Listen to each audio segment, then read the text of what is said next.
여러분의 아침을 함께합니다. 94.5MHz YTN 뉴스 FM 신율의 출발 새아침.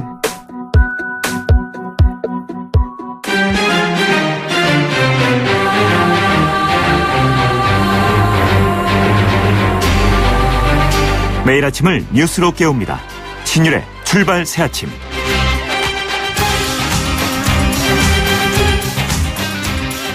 청와대 이석수 특별감찰관이 우병우 청와대 민정수석에 대해 검찰에 수사 의뢰를 했습니다.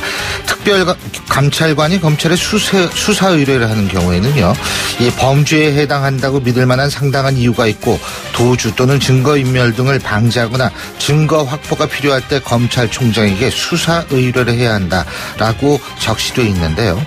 어쨌든 이제 검찰은 청와대 민정수석을 수사해야 하는 사상 초유의 일을 겪게 됐습니다. 그런데 문제는 우병우 수석이 민정수석의 신분으로 검찰 수사를 받느냐 아니면 그만둔 상태에서 수사를 받느냐 하는 부분인데요. 만일 민정수석의 신분으로 수사를 받을 경우 야당의 특검 주장과 고위공직자 비리수사처 신설의 주장이 탄력을 받게 될 겁니다. 사실상 검찰에 주무를 수 있는 민정수석을 검찰이 수사한다는 것은 어떤 결과를 도출해도 국민들이 그 수사 결과를 신뢰할 수 있는가 하는 문제가 나올 것이고요. 이는 역설적으로 야당의 주장을 탄력받게 만들 수 있기 때문입니다. 박근혜 대통령의 친인척과 측근 비리를 척결하고자 만든 특별감찰관 제도, 이 제도에서 처음 나온 이번 수사 결과를 어떻게 청와대가 받아들일지 주목할 수밖에 없습니다. 신율의 출발 새 아침, 오늘 순서 시작합니다.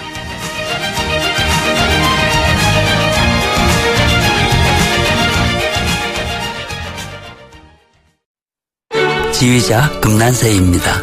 성공하는 사람들의 좋은 습관은 생각을 메모하고 실천하는 것입니다. 파이팅 하세요. 여러분의 멋진 미래를 양지사가 응원합니다. 지난 40년간 양지 다이어리와 함께 해주셔서 감사합니다. 나의 역사 속엔 언제나 양지 다이어리. YTN 라디오 신율의 출발 새아침. 지금까지 들어온 뉴스 정리해보겠습니다. 백병주 시사평론가 함께하겠습니다. 어서 오십시오. 안녕하십니까. 예, 제가 지금 방금 말씀드린 대로 이석수 특별감찰관이 어제 검찰에 우병우 민정수석에 대한 수사를 의뢰했는데, 이것과 관련해서 정진석 새누리당 원내대표가 사실상 우병우 수석의 사퇴를 촉구했고 있죠. 네. 요즘 이제 정치인들 그 페이스북을 통해서 자신의 입장들을 많이 발표를 하는데요. 예. 네, 정진석 원내대표 또한 어제 그 자신의 그 페이스북을 통해서 이제 이 같은 입장을 밝혔습니다. 우병우 청와대 민정수석은 대통령과 정부에 주는 그 부담감을 고려해서 그 자연인 상태에서 자신의 결백을 다투는 것이 옳을 것이다. 이 사실상 그 자진 사퇴를 이제 촉구를 한 것이죠. 예. 이 정진석 원내대표 그 작심한 듯 이 상설 특검과 특별감찰관 제도는 이 고위공직자들의 그 비리를 그 다루기 위해서 그 새롭게 만들어낸 제도인데, 예. 이 특별감찰관의 조치를 무겁게 받아들인다. 우수석이 그 결심해야 할 시점이다. 이렇게 이야기했고요. 또 그 특별감찰관의 그 수사 의뢰가 그 제기된 상황에서 그 직책을 계속한다는 것은 이 법리상으로나 국민 정서상 불가하다. 이러면서 이 거듭 사퇴 이제 불가피성을 강조를 했습니다. 그런데 새누리당 정진석 원내대표의 같은 발언이 그 새누리당 공식 논평이나 공식 논평을 내지 않고 있는 지금 청와대의 기류하고는 좀 다르다는 얘기도 있는 모양이에요. 네, 그렇습니다. 그 새누리당과 그 청와대의 그 기류에 오히려 그 급제동을 좀 걸고 나선 것 아니냐, 이제 이런 그 관측도 좀 나오고 있는데요. 네, 그 이석수 그 특별감찰관의 그 수사 의뢰에 대한 그 새누리당의 논평은 이제 이석수 감찰관의 수사 의뢰가 나온 지 이 3시간 반 만에 나왔는데요. 이 김연아 새누리당 그 대변인의 그 서면 논평, 우병우 수석에 대한 그 수사 의뢰에 대해서는 한 점 의혹 없이 진상규명이 이루어져야 할 것이다. 이렇게 단 한 줄이었습니다. 그리고 나머지 논평 내용은 모두 그 이석수 이 특별감찰관의 누출 의혹에 대해서 언급을 했는데요. 이 놀라움을 금할 수 없다. 국기문란 행위다. 어떤 의도를 갖고 한 행위가 아닌지 의심할 수밖에 없다. 이렇게 그 거듭 이석수 그 감찰관을 성토를 했고요. 예. 결론적으로 그 검찰은 이 특별감찰관의 그 수사 의뢰가 특별감찰관법의 그 요건에 부합하는지를 그 면밀히 살펴보고 이석수 그 특별감찰관의 그 기밀 누설 의혹에 대해서 그 진상을 밝혀야 할 것이다. 이러면서 이 기밀 누설 의혹에 대해서 이제 검찰 조사를 이제 촉구하게 됐습니다. 그 청와대는 아직까지 공식 논평이 없죠? 네, 그렇습니다. 어제 뭐 공식 논평을 내놓지는 않았는데요. 그러나 이제 그 언론에 그 취재한 결과 그 비공식적으로는 이 특감 결과를 좀 수용할 수 없다. 이런 분위기가 좀 상당히 좀 강하다고 하죠. 이석수 그 특별감찰관이 그 우수석에 대한 그 수사 의뢰 방침을 언론에 그 사전에 알린 것은 이 청와대를 좀 흔들려는 그 정치적 의도가 있는 것 아니냐. 이제 이런 그 기양된 반응도 있다고 하는데요. 네, 정진석 새누리당 원내대표가 어제 그 밤늦게 이제 앞서의 그 페이스북에 그 글을 밝힌 것을 보면 이 같은 당과 청와대의 그 기류에 대해서 이대로 하면 곤란하다. 이러면서 그 작심 발언을 한 게 아니냐. 이제 이런 분석과 관측을 나오고 있습니다. 글쎄 뭐 이석수 특별감찰관이 그 흘렸다 뭐 이런 건 조사하면 되는 거고요. 그죠? 네. 그리고 지금 우병우 수석에 대해서 이제 이렇게 수사 의뢰가 됐으면 이것도 수사를 해야 되는데 어떻게 수사를 공정하게 받는다라는 느낌을 국민에게 줄 것인가 사실 이 부분에 고민이 있어야 되는 거 아니겠어요? 그렇죠. 이제 그동안에 이제 그 청와대 관계자들이나 뭐 다 이제 그 검찰 수사를 받게 될 때는 청와대 이제 그 직책에서 물러나서 이제 받았던 거죠. 그러니까는 그 부분에 대해서는 뭐 설령 본인이 좀 억울하다 하더라도 검찰 수사는 좀 이제 그 특히 이제 민정수석 같은 경우에는 자리에서 물러나서 받는 게 온당하다. 이제 이런 지적들이 좀 많이 있죠. 또 한 가지는 이제 청와대 같은 경우에 본인들이 만든 제도란 말이에요. 그렇죠. 특별감찰관 제도라는 게요. 이게 뭐 설령 본인들이 얘기하는 것처럼 뭐 청와대를 흔들려는 정책 의도가 있다든지 뭐 없다든지 이것보다도 일단 제도를 만들고 첫 번째 적용한 케이스가 우병우 민정수석에 대한 감찰이었는데 그렇다면 제도를 일단은 믿고 따르는 듯한 모습을 보여줘야만 이것이 또 앞뒤가 맞는 거 아닌가 네. 이런 생각도 들거든요. 정진석 원내대표가 이제 그 무겁게 좀 받아들여야 된다. 네. 이제 이렇게 한 이야기가 바로 이제 그 내용이겠죠. 자, 어쨌든 이번 주말 한번 어떻게 돌아가는지 봐야겠네요. 네. 자, 그리고 어제 야당 의원 35명이 사드 배치에 대한 국회 동의를 요구하는 기자회견을 가졌는데 네? 더불어민주당 의원도 대거 참석했다고 그러죠? 네. 오히려 그 당론으로 이제 그 국회 동의와 비준이 필요하다. 했던 이제 그 국민의당 의원에서는 그 한 명만 참석을 했고요. 예. 오히려 뭐 더불어민주당 의원들이 그 대거 참석을 했습니다. 어제 그 기자회견에 그 참석한 35명 의원 가운데 28명이 더민주 의원들이었습니다. 예. 원혜영, 강창일, 안민석, 서른 의원. 이 모두 이런 분들이 참석을 했는데요. 이 최근 사드 관련 논의를 위해서 그 중국을 방문하고 돌아온 의원 가운데는 그 김영호, 소병훈 의원이 이제 이름을 올렸습니다. 예. 국민의당에서는 그 최경환 의원이 올렸고요. 정의당에서는 이 심상정 대표와 그 노회찬 원내대표 등 그 의원 6명이 저는 이제 참석을 했는데. 저 여기 국민의당 최경환 의원은 어나더 최경환 의원이죠. 맞습니다. 이 그 새누리당의 네. 그 최경환 의원과 다른 최경환 의원. 네, 이거 좀 혹시 기억을 우리 좀 청취자 여러분이 헷갈리실까봐. 네. 그 이제 국민의당 그 최경환 의원은 그 DJ의 마지막 비서관이었다. 이제 예. 최경환 의원이죠. 그렇죠. 네, 어떻든 뭐 이제 이들은 그 국회 동의를 무시하고 그 사드 배치를 강행한 것은 그 명백한 그 헌법 위반이다 이렇게 주장을 했고요. 이 사드 배치에 관련한 그 국회 특별위원회 설치를 이제 촉구를 했습니다. 사드 배치가 이거 국회 동의가 필요하냐 필요하지 않느냐는 법리적인 논쟁이 있는 거예요. 이거는. 맞습니다. 이 사람들이 얘기하는 것처럼 뭐 간단하게 뭐 명백한 헌법 위반이다 이렇게 주장할 수는 없는 거고 이런 거는 오히려 국회의원들이 좀 더 신중하고 정확한 법리적 해석을 하고 난 이후에 받은 이후에 좀 얘기를 해야 되는 거 아닌가 생각도 들고요. 김종인 더불어민주당 비대위 대표가 어제 대표 고별 강연을 했다고 그러네요. 네, 요즘 굉장히 바쁜 것 같죠? 페어웰 어드레스. 네, 그죠? 고별 인터뷰, 고별 예. 강연 굉장히 바쁩니다. 예. 그래서 어제 오후에서 그 경제 민주화가 그 경제 활성화다 이런 주제로 특강을 했는데 이 김종인 대표 그 조세 제도만으로는 그 잘못된 분배 구조를 꼭 개선하기 어렵다. 법인세 인상도 결국은 그 빙빙 돌아서 그 소비자 부담으로 전가될 수밖에 없다. 이제 이런 말을 했다고 그러죠. 예. 이 더민주의 그 법인세 인상 당론과는 좀 다소 배치되는 것 아니냐 이제 이런 지적도 나오기도 했는데 김 대표의 같은 발언은 그 대기업 쏠림 현상 이 조세제도를 통한 그 사후적 해법보다는 기업 지배구조 그 조정 등 그 사전 통제가 이제 필수임을 강조하는 과정에서 나온 발언인데요. 이 제도를 만들어서 그 탐욕을 억제해야 결국 그 가격이 떨어진다. 그것이 그 경제민주화의 취지다. 이제 이렇게 발언하기도 했습니다.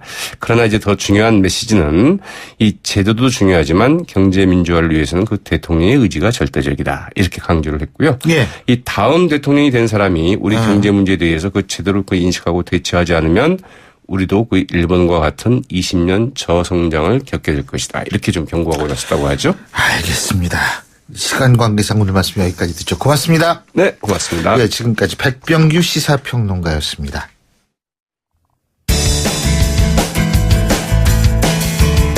여러분은 지금 FM 94.5MHz로 방송되고 있는 신율의 출발 새 아침을 듣고 계십니다. 의견 주실 분은 짧은 문자 50원, 긴 문자 100원의 이용료가 드는 휴대전화 문자 메시지 우물정 0945번으로 의견 남기실 수 있습니다.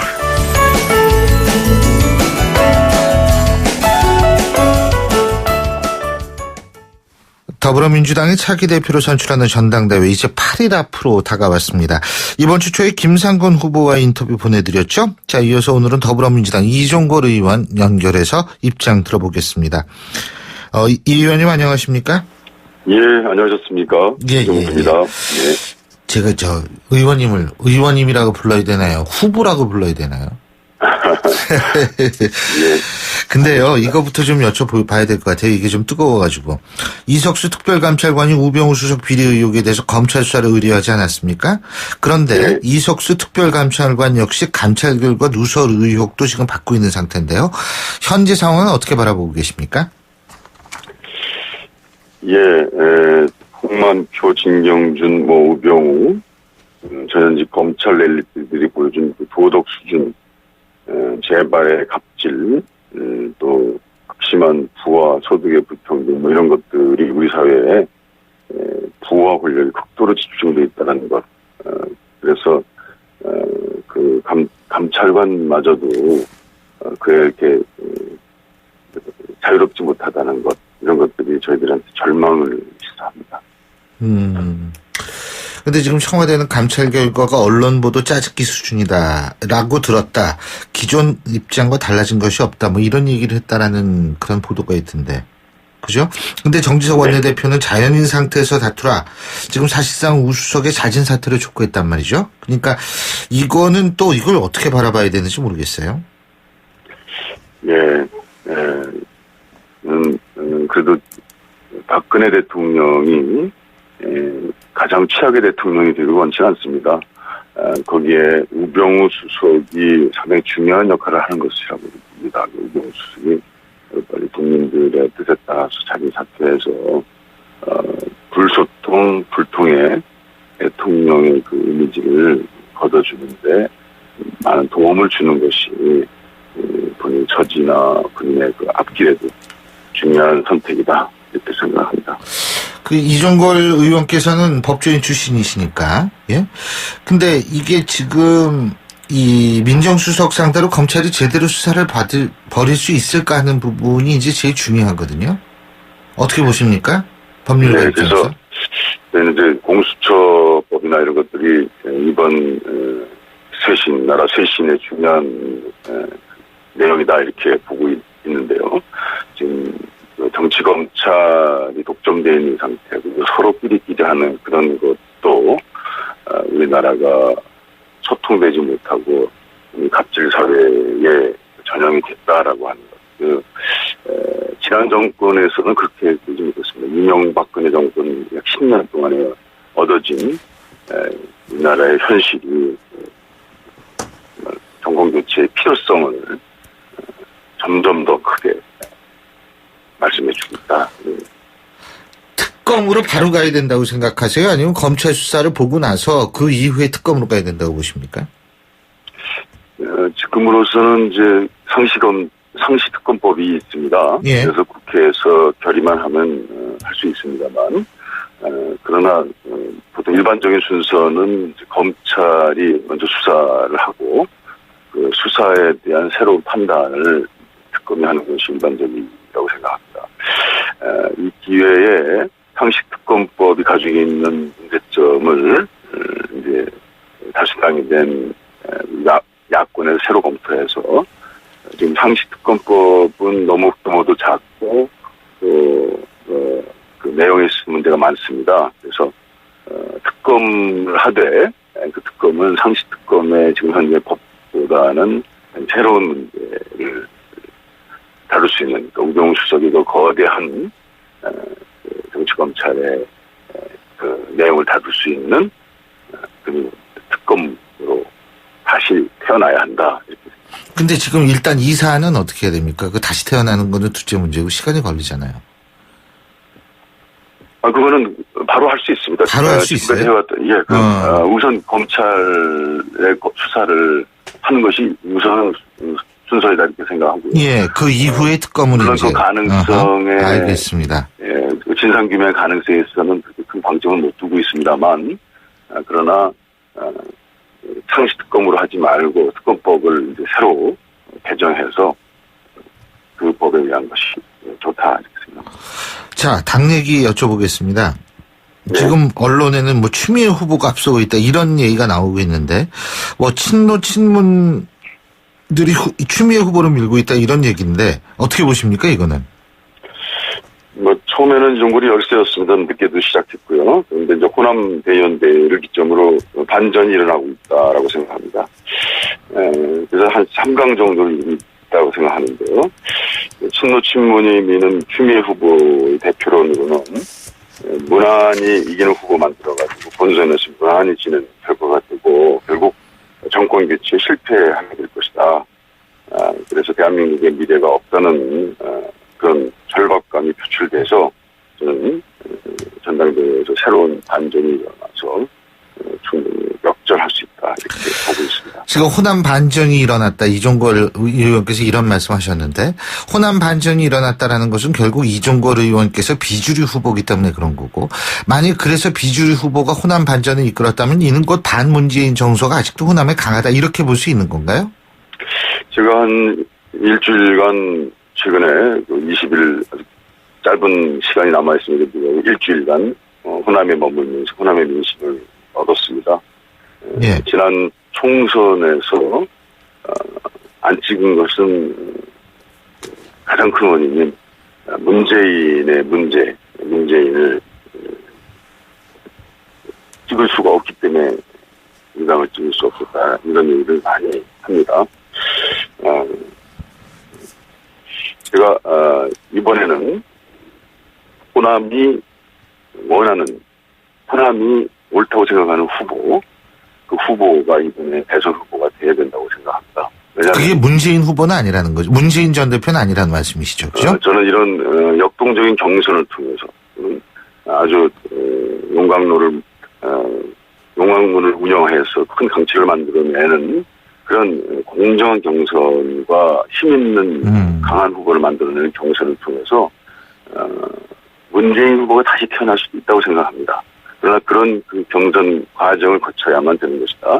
그 과정을 통해서 호남 민심이 바뀌어야 됩니다. 호남 민심이 문재인을 다시 지지할 수 있어야 된다고 저는 생각합니다. 과정에서 충분히 그럴 가능성도 있다고 생각합니다만 지금 현재로서는 우선 많은 우리 손학규, 박원순, 안희정, 김부겸 그리고 이재명까지 우리 당의 총 자산들이 총 출동할 수 있게 만드는 우선 그런 참여 가능성 있는 경선을 통해서 어떤 경선을 만들어서 문재인도 그 포함된 우리 중요한 자산 중에 하나로서 거기서 이루어지는 공정한 경선을 통해서 강한 후보는 어떤 사람이 될지 모르겠습니다만 저는 문재인 후보로 가능하다. 그러나 n분의 1이기 때문에 안 될 가능성도 높다. 이런 그런 불측의 가능성을 놓고 통과된 안전의 후보, 강한 후보가 바로 호남의 지지를 받을 수 있다 이렇게 생각합니다. 지금 이종걸 의원께서 말씀하신 걸 간단히 요약을 해보자면 문재인 전 대표에 대한 호남의 비토 감정은 아직도 여전하다. 그렇기 때문에 문재인 전 대표가 바뀌지 않으면 언제든지 새로운 대선 후보를 내세울 수밖에 없고 그 새로운 후보가 나올 수 있는 그런 공정한 경선 관리자로서의 당대표 역할을 수행하겠다. 이렇게 해도 되겠습니까? 그렇습니다. 예. 그렇지만 호남이 없으면 정권 개최 불가능하다. 예. 호남의 전략적 선택이 우리 당에 항상 안전에 밑거름이 되고 있기 때문에 그 힘과 뜻을 믿고 알겠습니다. 전 국민의 정권 교체의 열망을 이 대선판에 불어넣어야 된다고 생각합니다. 예. 근데 뭐 지금 사실 김종인 대표 같은 경우에요. 더불어민주당 이대로 가면 집권할 수지 의문이다. 현재로서는 암울하다. 정체성에 매달려선 영원히 집권 못한다. 이런 얘기했는데 동의하십니까, 우리 이종걸 의원께서? 네, 무슨 뜻인지 알 것 같습니다. 이게 지지층의 외연 확대라는 얘기거든요, 결국은. 그렇습니다. 예, 동의하십니까? 예. 근데 그렇다면 당내 확장장 정치 해야 됩니다. 당내 친노 친문 세력이 그런 외연 확장에 걸림돌이 되고 있다. 이런 분석에는 동의하십니까? 이 친노 친문이 대세론을 만들어서 당도 분당됐습니다. 분열됐습니다. 네. 당내의 세력도 제대로 하나에 포용되지 못한 상태입니다. 예. 당내의 그런 야권 통합의 움직임이 이 현재로서는 닫혀 있습니다. 예. 어찌 보면 어렵다고도 볼 수 있습니다. 예. 제가 당대표가 되면 그런 친노 친문 패권의 분위기는 사라지게 될 것입니다. 그래서 당 통합 이루고 야권 통합 이루고 그것보다 더 나아가서 문당도 확장 정치를 할 수 있어야 됩니다. 예. 확장되는 예. 힘을 토대로 예. 해야 된다 이렇게 생각합니다. 잘 알겠습니다. 시간 관계상 오늘 인터뷰는 여기까지 할 수밖에 없는데요. 근데 만일 당대표 당선되시면 예? 예. 첫 번째로 전화 인터뷰 꼭 해주십시오. 예? 예, 감사합니다. 예. 우리 청취자 여러분하고 약속드린 거니까 토요일이 전당대회죠. 월요일 날 꼭 해주십시오. 고맙습니다. 네, 감사합니다. 감사합니다. 고맙습니다. 예. 예. 지금까지 더불어민주당 이종걸 의원이었고요. 신율의 출발 새 아침 1부 순서 여기서 줄입니다. 전 잠시 뒤 2부에서 뵙겠습니다. 이정길입니다. 100세 시대 면역력만큼 중요한 게 있을까요? 전 록피드로 면역 관리를 합니다. 록피드 속의 PLAG는 녹용 추출 성분 중 하나로 인터루킨-4 감소를 통해 면역 조절에 도움을 줄 수 있습니다. 면역력은 록피드. 아주 좋은 선택입니다. 건강기능식품 광고입니다. 국민 여러분 안녕하십니까? 국민안전처 장관 박인영입니다. 폭염은 여름철마다 찾아오는 불청객입니다. 폭염으로부터 안전한 여름을 보내기 위해서는 라디오나 TV를 통해서 기상 상황을 수시로 확인해 주시고 폭염특보 발령 시에는 무리한 야외 활동이나 작업을 자제해 주시기 바랍니다. 그리고 어린이나 노약자분들께서는 가급적 외출을 삼가시고 무더위 쉼터를 이용하는 것이 좋습니다.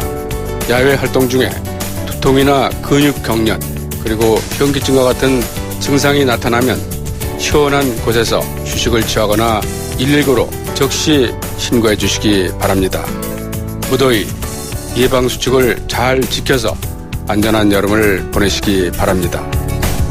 YTN 라디오 안전한 여름나기 캠페인 국민안전처와 함께합니다. 김 사장, 요즘 얼굴 폈는데 무슨 좋은 일 있나 봐. 요즘 든든한 후원자가 생겼거든. 그게 누군데? 자네는 아직도 모르나? 중소기업들의 기술 고민 해결사 기업공감 원스톱 서비스 미래창조과학부가 정부 출연연구원, 대학 등 60여 개 전문기관을 활용해 필요한 기술이나 인력을 찾아주는 것은 물론 고가의 장비도 활용할 수 있게 도와준다고. 나도 이용할 수 있는 건가?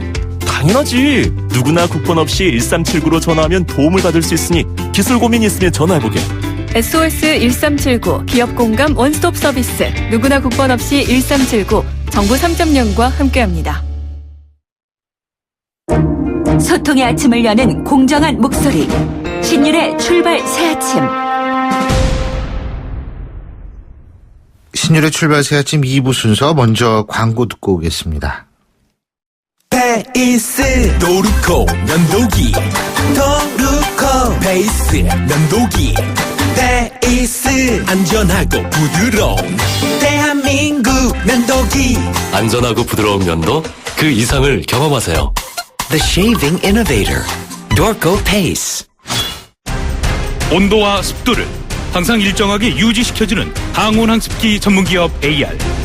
전산센터, 반도체 공장, 미술관, 박물관, 귀중품 보관실을 30년 축적된 기술로 AR이 지켜드립니다. 24시간 확실한 서비스 보장 031-497-0561. 안녕하세요. 김시안입니다. 시원한 폭포 소리가 들리세요? 있는 그대로의 자연스러움을 간직한 포코처럼 맑고 깨끗한 칠성 사이다가 우리 곁에 있습니다. 변함없이 맑고 깨끗한 칠성 사이다. 크리네어 테크. 크리네어 테크 집중기. 주물 작업, 연마 작업, 페인트 작업, 분진가스, 냄새, 연기 작업, 분진. 이 세상에 못 없애는 분진이 어딨어. 크리네어 테크 집중기가 다 잡아줍니다. 예! 크리네어 테크. 크리네어 테크 집중기. 아, 저 선수 200만 원이 생겼어요. 좋은 일에 투자할 절호의 찬스네요. 그럼 크라우드 펀딩을 해야죠. 투자한 돈도 키우고 유망 기업을 키우는 보람도 남다르거든요. 크라우드 펀딩이요? 누가 잘하나요? 기업을 잘 아니까 크라우드 펀딩은 IBK 투자증권이죠. 원금 손실에 유의하세요. 세상에 없던 자동차 전시장이 온다. 제규어 랜드로버 공식 딜러 KCC 오토모빌 서초 전시장 그랜드 오픈. 지상 8층 지하 2층의 대규모 전시장 KCC 오토모빌 서초 전시장에서 완벽에 가까운 특별함을 만났어요. 분당, 일산, 원주, 제주, 성남, 서초, 양재 네트워크 운영 중. 잇몸이요. 괜찮다가 피곤하면 또 들뜨고. 그래서 전 인사돌 플러스 시작했어요. 염증에 좋은 생약성분을 더해서 차이가 느껴지는 거죠. 너무 편해졌어요. 홍은희 씨도 잇몸이 좋아졌습니다. 붓고 시리고 피날 때 인사돌 플러스. 인사돌 플러스. 어쩜 이렇게 좋아지죠? 편안해진 잇몸의 차이를 느껴보세요. 예. 지금 7시 38분 23초 지나고 있는데요. 금요일 아침이죠. 주말을 앞두고 있는 금요일 아침 교통 상황 알아볼까요? 나성숙 캐스터. 네, 경부고속도로에 고장차 서 있습니다. 한남에서 서초까지 도심 빠져나가는 데는 정체고요. 경기권에서는 동탄 분기점 부근 5차로에 승용차가 고장으로 서 있습니다. 처리 작업 진행이 되고 있으니까요. 차로 변경 주의해서 지나셔야겠고요. 서울 외곽순환고속도로 일산에서 판교 쪽, 계양에서 송내까지 7km 구간, 또 하계 분기점에서 청계 요금소 구간으로 밀리고 있습니다. 반대 일산 쪽으로도 장수에서 송내, 계양에서 김포 요금소까지 각각 4km 구간씩 밀리고 있고요. 분당 수서로 청담대교 쪽으로 가는 길은 복정 교차로에서 탄천 1교까지 밀립니다. 신율의 출발 새 아침 교통정보였습니다. YTN 라디오 신율의 출발 새 아침. 예, 여러 가지 정치 현안들, 추경, 그리고 서별관 청문회, 또 하나, 지금 문제가 불거지고 있는 우병우 민정수석에 대한 검찰 수사 의뢰 문제. 여러 가지 참 들을 게 많은데요. 자, 어제부터 차례로 전해드리고 있죠. 여야 입장. 오늘은 새누리당 이야기 듣겠습니다. 새누리당 김도읍 원내수석 부대표 전화 연결합니다. 안녕하십니까? 네, 안녕하십니까. 김도읍입니다. 예, 추경은 이제 사실상 22일 날, 통과하는 건 어려운 거죠.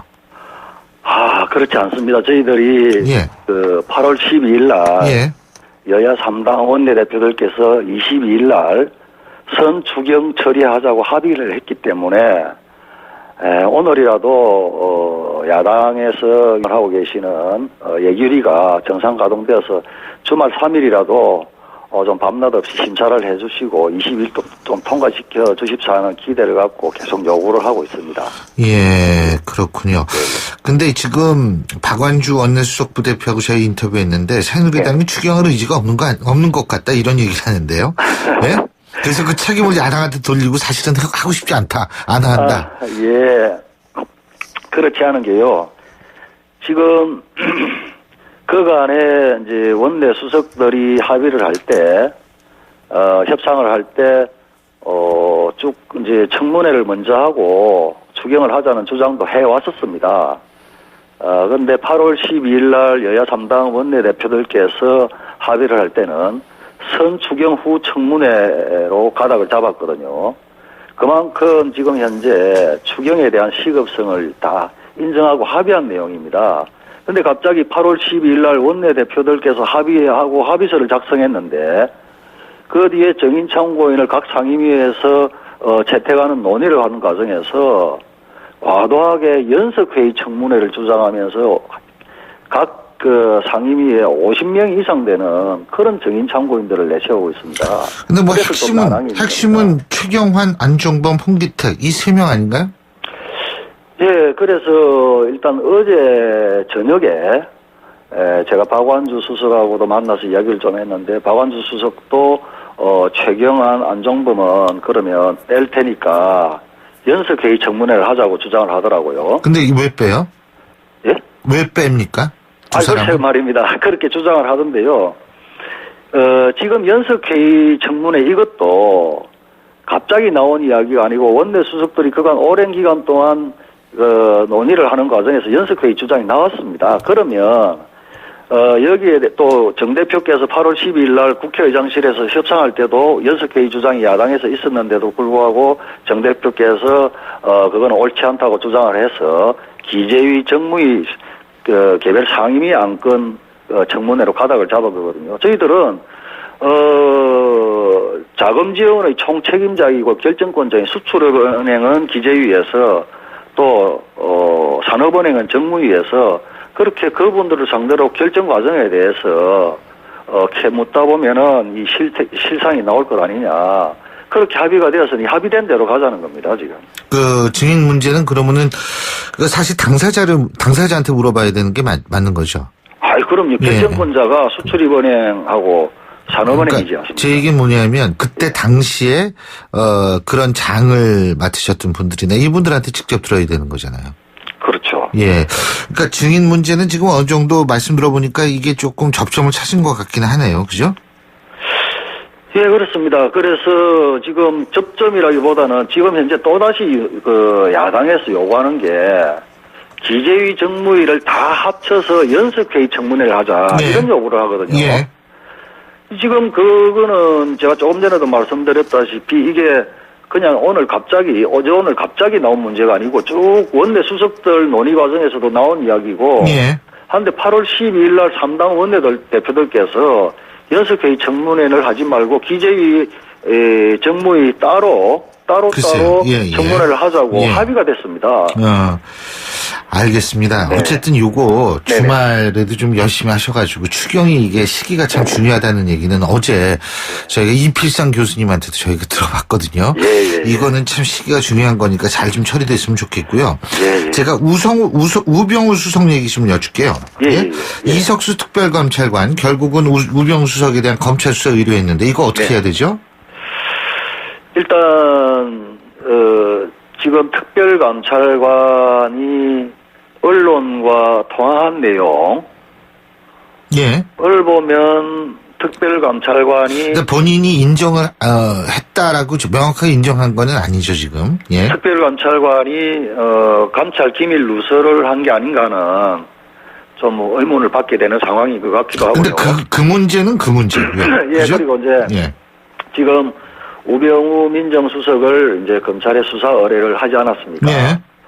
근데 이게 지금 공금 횡령이라든지 이런 부분에 대한 해석의 여지는 좀 있는 것으로 제가 보입니다. 근데 그 해석은 검찰이 해야죠. 해석의 여지는 좀 있는 것으로 보이고 다만 지금 현재 어찌되었건 특별감찰관이 우병우 민정수석을 검찰에 수사 의뢰한 상황에서는 이러한 상황에서는 대통령의 참모가 검찰의 수사 대상이 될 수 있다는 것 아닙니까?